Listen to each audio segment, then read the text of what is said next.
Why is Ballerina Farm so intensely dedicated to this persona? Most of us as women are operating under the triple threat of expectation in today's society: approval, validation, and praise. Hannah Nealman has enough oppression from her religion and her husband and from the men in her life.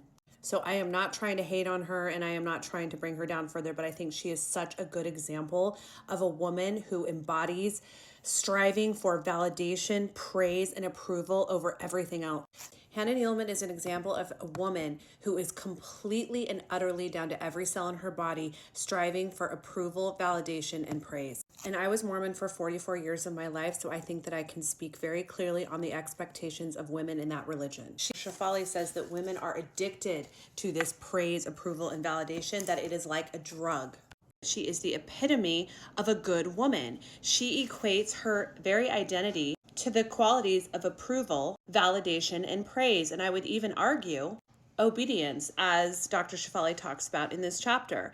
In her very essence of the dutiful wife, the homemaker, completely devoted to her children to the point where she leaves all of her passions behind in that pursuit. She gets all the praise and adulation of the good woman, because she is operating in the sphere and scope of Mormonism, which is completely centered around women being homemakers, women being dutiful, obedient to their priesthood holders, which is quite literally their husband, the prophet, the male church leaders.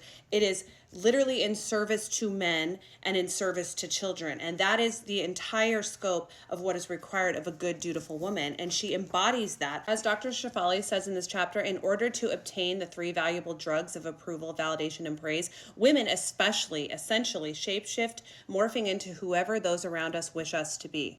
In her case, it is what the Mormon Church wishes her to be.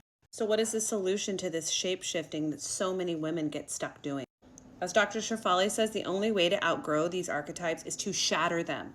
The only way to shatter them is to eviscerate every false identity they have created within us. We must die to who we have known ourselves to be so that our essence, our true self, can come alive and we can begin to live authentically.